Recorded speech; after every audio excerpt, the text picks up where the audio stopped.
7. Barrett outside, the switch. Doncic goes, oh, what a great step! And then he hammers it home! Broke his ankles! And he pounds it.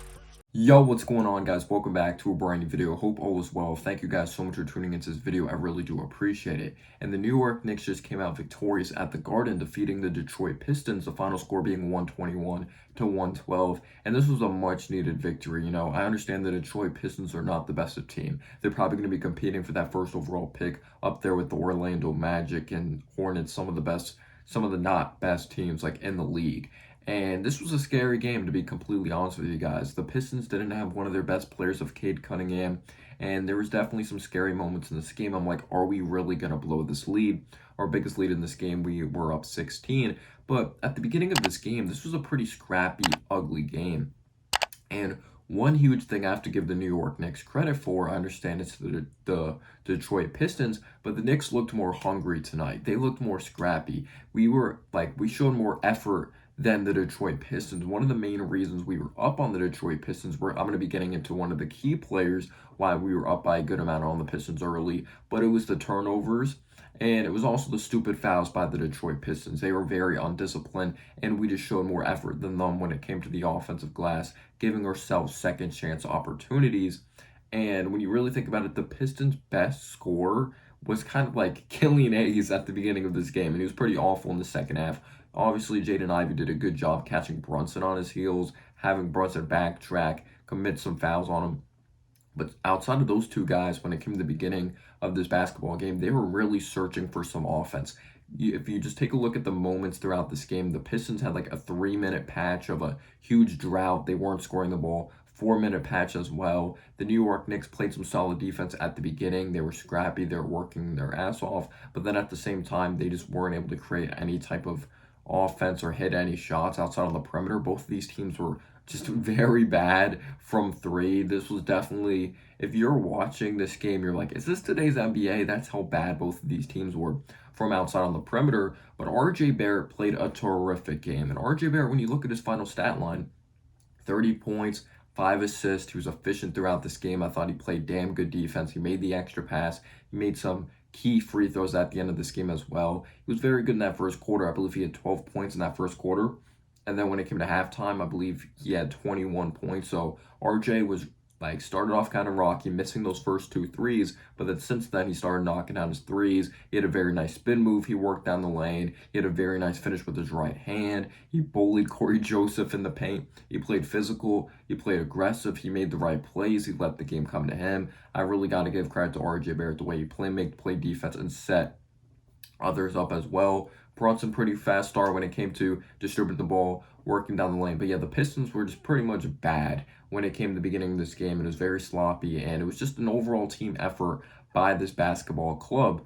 But yeah, the Pistons at the end of the day were undisciplined, and they were missing open shots. But we also saw some Quentin Grimes first half action, which I really like to see, because Quentin Grimes was available for this game. It seems like he's good with the sore foot, but he was situational. And it's kind of frustrating because one of the biggest Achilles heels of this team is shooting the basketball and defense. And Quentin Grimes brings that to the table. And as soon as he checks in the game, he had a very nice crossover, worked down the lane, very nice finish. He knocked down a three. He had a very nice defensive moment, but then he had a very bad defensive moment that I'm going to be getting into as well. But Obi, when it came to the second unit, I thought looked pretty good. Maybe you look at the stat line, it wasn't like his stats weren't terrific or anything like that. But he had a key moment in this game that I'll be getting into towards the end of this video to try to bring you guys the best recap I can. But in that first half, he had a very nice crossover. He had a pull-up midi. He knocked down 3 from the outside. We know he's always constantly moving, giving up the ball, being in the right spot. I really like the way Obi played. Derrick Rose has looked not great to start the season, honestly. He allowed Killian Hayes to get some buckets on him. Didn't play the best defensively. He got blocked at a big spot where he usually puts up a pump fake. He didn't shoot it well. His shot looks very flat this season. He's just not playing good basketball. Quickly, I thought, stepped up in a huge moment in the fourth quarter. Statistics-wise, thinking at the top of my head, I don't think he had a great statistical game, but he was mentally tough throughout this game. And that's what I love about Quickly. You just never know, with his mannerisms, if he's having a good game or a bad game. But Randall, I'm not going to lie, Randall really frustrated me throughout this game. He had a key bucket when it came to that fourth quarter, But when you look at through at least the 45 minutes of this basketball game, Randall, I thought, fell in love a little too much with that three ball. He was 0 for 7 from beyond the arc. He should have realized earlier, if my shot's not falling, let me distribute or dribble penetrate better. And there was also a moment when it came to the third quarter that, yeah, RJ's cooking is his 20-point first half, and Randall just doesn't have the best of awareness of his basketball IQ. That they're running the break, RJ's wide open, and then he just doesn't make the right read. He eventually passes it, but doesn't make the right read. He's going to play hard. He just doesn't play the smartest at times. Like, he still managed to have over 20 points in this game, and he's going to rebound the ball very well, but those moments are just very frustrating. And just overall, yeah, the club didn't shoot that well from three when I'm thinking of it at the top of my head. We started to shoot better in the second quarter from three because RG ended up making like 3 or 4 threes maybe in this basketball game. But yeah, the Pistons had these droughts offensively. RJ played like a grown man, which was very encouraging. He should have really had over 30 points. He should have had 40 if we got him involved more. There was moments that we kind of just were stagnant offensively or kind of took him out of the offense, which we need to stop doing. We need to feed the hot hand.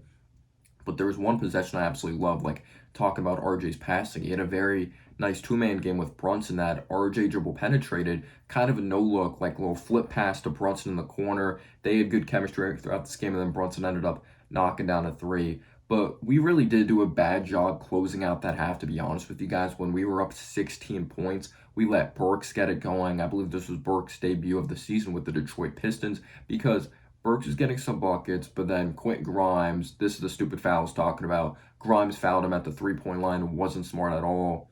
Sims needs to be more disciplined. Sims actually came off the bench. Isaiah Hartenstein got the start. Both these centers, they play aggressive and play hard, but they both are pretty undisciplined, if I'm being real with you guys. But Sims is just way too jumpy. So, yeah, we let Burks get going. We let Bogdanovich get going. And before you know it, they cut it to like an 8-point game. You know, we were up 16 at one point in this game. But RJ responds with a three. Ivy has an and one on the other end, though. But Ivy was just aggressive. He was working downhill. I got to give credit to Ivy. He plays hard. He plays aggressive. He needs to get better as a perimeter shooter. But he was really causing trouble for Brunson when it came to just driving down the lane. Brunson got frustrated. He had to talk to the refs, but he was absolutely killing us in transition. So RJ has his 20-point first half at 68-58. And the second half, I really liked the way we played in that third quarter. Brunson, I thought, was going to put it away, and it was just going to be a commanding victory. You know, Brunson did a good job scoring the ball, but he also did a good job distributing the ball as well. Like I mentioned, the frustrations with us not really getting RJ involved crazily in that third quarter as like we should because of the way he played in the first half. And RJ continued to play strong. He didn't have a crazy third quarter, but the buckets he was taking advantage of mismatches. He was finishing through contact very strong. We played good defense. We're starting to take over. We're like up in that double-digit category. We're up like 13 or 14 points, but the fourth quarter is where it was just awful. Like maybe we wouldn't have been in this position if we just fed RJ Barrett the ball more. By the way, Fournier was atrocious off the bench. Like he shot the ball terrible. His defense was bad. Fournier was so bad. It was so frustrating watching Fournier. Cam Reddish had a couple nice drives when it came to the basket. When I'm thinking about it at the top of my head, he didn't really play a lot of minutes as a starter. Yeah, Reddish got 18 minutes in this game. He had some solid moments defensively. Didn't put up any crazy points. Yeah, he had 4 points, but he had 2 very nice drives around the basket. He always makes those very difficult shots, but I feel like we're just asking him to be like this tough defensive player to take pressure off of the other guys because he has the size, because he has the athleticism to help us out on defense. I don't think we're asking him to be that like 10th overall pick. He was coming out of the 2019 draft. But yeah, maybe if we got RJ involved more, and then you see the combination with Brunson, the way he was playing, we could have put this game away earlier because the fourth quarter was just awful. Terrible defense, allowing dribble penetration, allowing second chance opportunities. Diallo was starting to get his. Just even Jalen Duren had some second chance opportunities. He didn't put up any crazy points, but there was one sequence. He embarrassed himself. The ball slipped out of his hands, but he managed to get it back. And it didn't look like a foul, but Obi shoved him a little bit. But luckily, Duren did miss both those free throws. He hasn't been a good free throw shooter. I believe he's shooting like 10 for 26 from the free throw line. But we let Diallo get going. The offense became very stagnant when it came to that second unit. I did not like the way it was playing at all. But like they cut it to 7 at one point, which was just very scary. But Brunson did respond with a fadeaway.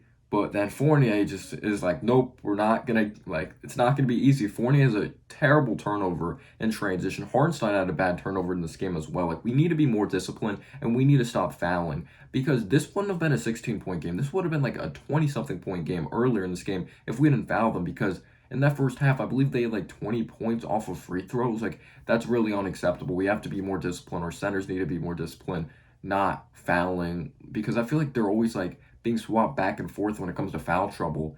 But yeah, Fournier turns the ball over. Livers makes some huge threes in this game. Livers' original three, he cut it to a 6-point game, but then Obi responds with a clutch three in the corner, but then Livers again knocks down another three. So credit to Isaiah Livers, coming out of Michigan, obviously, a couple of years ago. And one moment I did not like from Tom Thibodeau is when Obi hit that big three and it looked like he was giving us some good energy. He took Obi out for Julius Randle, and I was like, okay, I don't understand that move, but it's definitely going to haunt this team if Randle becomes very ball dominant, doesn't make smart, high IQ plays. But then Brunson ends up becoming that closer. You know, Brunson's had some key moments for this team when it comes to closing, especially that Hornets game, how electric he was in that fourth quarter. He gets that pull up mid-range, he draws fouls, he's making key passes out there on the basketball floor. But again, RJ's passing I thought was very brilliant. I remember he made a nice read finding Brunson in the corner. RJ overall just had a very terrific game, and he should have had 40 points.